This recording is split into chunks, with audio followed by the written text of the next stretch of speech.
Hello everyone, welcome back to my channel. একটা নতুন ভিডিওতে তোমাদের সবাইকে জানাই স্বাগত। আজকের দিনটা শুরু করছি সন্ধেবেলা থেকে। সন্ধেবেলা যেটা আমার করণীয় থাকে, দোকান খুলে দোকানদারি করা হয়। আর এমনিতে এখন তো একটু চাপ রয়েছেই, তাই দোকান তো আর বন্ধ করা যাবে না। দোকান করেই ভাবছি একটু বেরাবো, কেননা ছেলেরা কদিন ধরে খুব ঘুরতে যাওয়ার বায়না করছে। আর আমাদের এখানে সামনেই নিউটাউন সেন্ট্রালের এখানে একটা মেলা এসেছে, ভাবছি যে ওই মেলাতেই যাব। তাই তাড়াতাড়ি একটু দোকানটা বন্ধ করব, মোটামুটি 10টার সময় তো বন্ধ করি, মোটামুটি 9টার মধ্যে বন্ধ করার ইচ্ছে আছে, কিন্তু সেই দেরিই হয়ে যায়। যখন টাইম দেব তখন ঠিক হয় না। দোকানে যখন বন্ধ করতে যাই তখন আবার কাস্টমার চলে আসে, এই করে করে যাই হোক দোকান তো করতেই হবে। আর কাস্টমারকে আসলে তো আর বলা যাবে না যে তুমি চলে যাও, এখন মাল দিতে পারবো না। যতক্ষণ কাস্টমার থাকবে ততক্ষণ তো মাল দিতেই হবে না। আর কাস্টমারকে তো আর বলা যায় না যে এখন মাল দিতে পারবো না, তুমি কালকে আসো, তাহলে হয় না মোটেই। কাস্টমার লক্ষ্মী। যাই হোক, একটু বেরানোর প্ল্যান আছে। ওদিকে ছোট ছেলেটার শরীরটাও বেশি ভালো না, একটু জ্বর আছে। তাও ও খুব বলছে, মা একটু ঘুরিয়ে নিয়ে আসো, ঘুরিয়ে নিয়ে আসো। আর আমাদের বাড়ির থেকে সেন্ট্রালটা যেহেতু একদমই মানে কম রাস্তা, যার জন্যই বেরাবো। মানে বাইকে যদি যাই ওই 5 মিনিট মতো, আর হেঁটে গেলে অন্তত 15-20 মিনিট এরকম মানে লাগে ডিস্টেন্স, বেশি না, ডিস্টেন্স একদমই কম। আর আমাকে এখানে একজন ভিডিও করে দিচ্ছিল, ভিডিওটা বেশ ভালোই করেছে দোকানটাকে ঘুরিয়ে ঘুরিয়ে। আর এই দেখো দোকান করে আমি এই যে ঘরে চলে আসলাম। আর ছেলে তো খুবই খুশি শুনে যে মেলায় যাব। এবার ওদেরকে বললাম তাড়াতাড়ি তোরাও রেডি হয়ে যা, আমিও রেডি হয়ে যাই।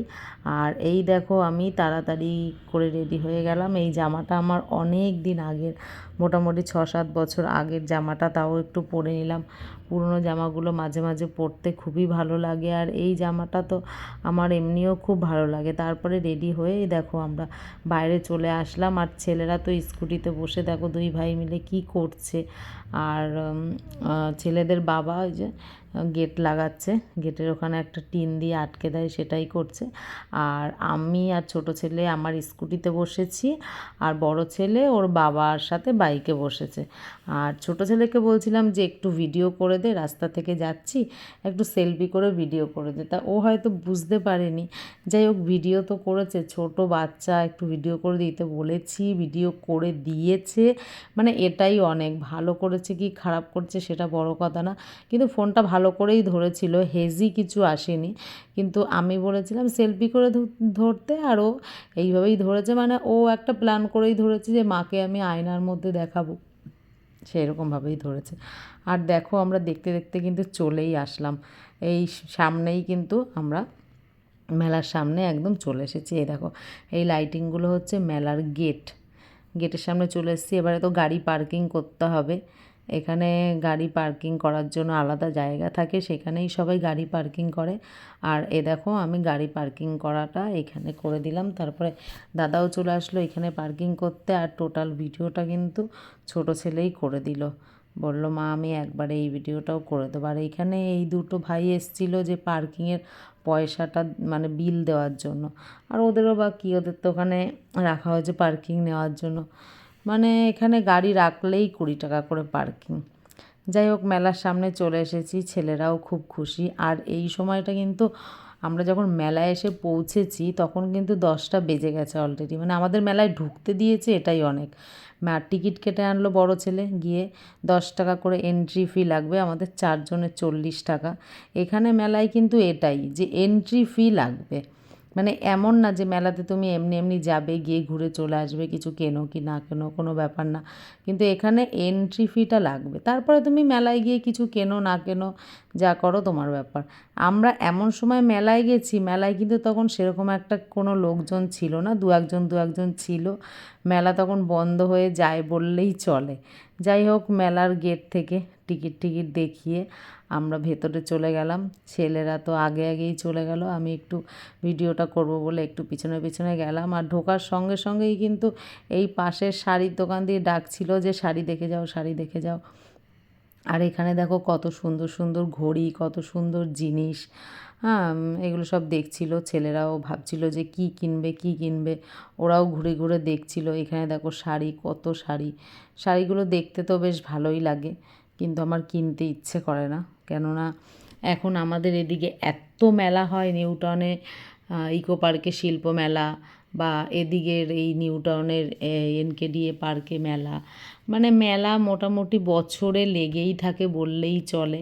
মানে আগে যেরকম হতো না, বছরে একবার করে মেলা আসতো, সবাই একটা মেলার অপেক্ষায় বসে থাকতো, এখন আর সেরকম না। মানে ওই জন্য না কোনো কিছুর মানে একটা মানুষের ইন্টারেস্ট কমে যাচ্ছে। এত কি মেলা যদি প্রায় হতে থাকে, 1 মাস 2 মাস পর পর যদি মেলা হতে থাকে, তাহলে মেলার প্রতি যে আকর্ষণটা মানুষের কী করে হবে? আমার মানে এই জন্যই ভালো লাগে না। আর সব ধরনের জিনিস এখানে ছিল মোটামুটি। কাপের মানে শাড়ি থেকে শুরু করে মাটির জিনিস, চেয়ার টেবিল, মানে কি থাকে না এইসব জায়গায় মেলায় তো সবই থাকে। আর একটা কথা হচ্ছে গিয়ে, যেমন শান্তিনিকেতনের কিছু কিছু জিনিস আমরা একটু অন্য রকম দেখি, যে ওটা একটু অন্য রকম, থোড়া হাটকে ऐसा টাইপ কা। হ্যাঁ, মানে কি বলো তো, এই রকম মেলা সব আস্তে আস্তে না কোনো জিনিসের আর কোনো মূল্যই থাকলো না। এখন সব কিছু বাড়ির কাছেই পাওয়া যাচ্ছে।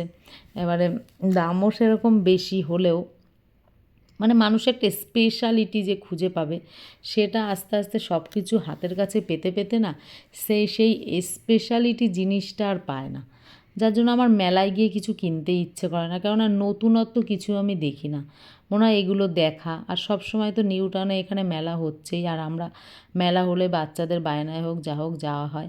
আর এখানে দেখো ছেলে কিন্তু বেলুন ফোটানোর বায়না করেছে। যাই হোক, এটা তো বাচ্চাদের ইচ্ছা করবেই, আমরাও ছোটোবেলা করেছি। ও কিন্তু প্রথমটাই বেলুন ফাটিয়েছে, তারপরে আর ফাটাতে পারেনি। আমি একবার নিয়েছিলাম ওর কাছ থেকে, যে ওর যেটা বেলুন ফাটানোর কথা সেখান থেকে জাস্ট একটা বার। আমারটাও ফাটেনি, আর ও তাও প্রথমবারটা ফাটিয়েছে, তারপর আর ফাটাতে পারেনি। যাই হোক, আমরা মেলা টেলা দেখে সেখানে ওরা একটু কিছু কিনলো আর কি, ছোটো ছোটো দুটো টয়েস টাইপের কিছু কিনেছে, চাবি রিং কিনেছে, আরও কী কী কিনেছে।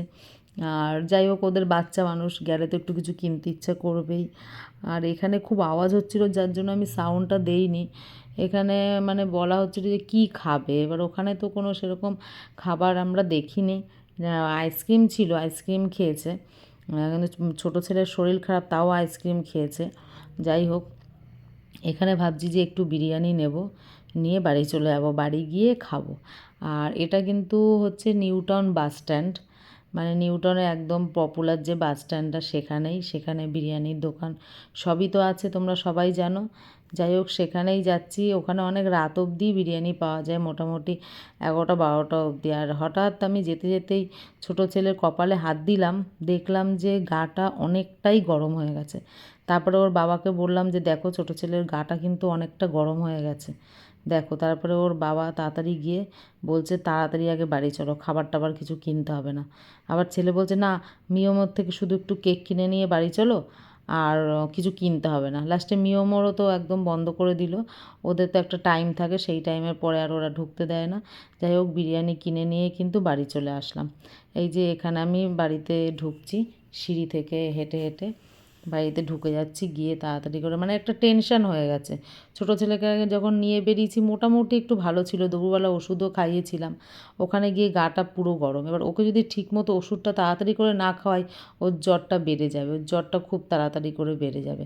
যার জন্য তাড়াতাড়ি বলি তাড়াতাড়ি তোরাও চেঞ্জ কর, আমিও চেঞ্জ করি, করে ছেলেদেরকে চেঞ্জ করিয়ে দিলাম। তারপরে কিন্তু আমরা সবাই মিলে বিরিয়ানি নিয়ে বসে পড়লাম। এই দেখো, বিরিয়ানি নিয়ে বসে পড়েছি। যাই হোক, এটা তাড়াতাড়ি করে খেয়ে তারপরে কিন্তু আমরা আজকের মতো tata bye bye good night করে দেবো। যাই হোক, ভিডিওটা তোমাদের কেমন লাগলো তোমরা অবশ্যই বলো, আর ভালো লাগলে অবশ্যই একটা লাইক করে দিও। আর এই ভিডিওটা এই অবধি, আবার দেখা হবে কোনো একটা সুন্দর ভিডিও নিয়ে। ততক্ষণের জন্য tata bye bye good night.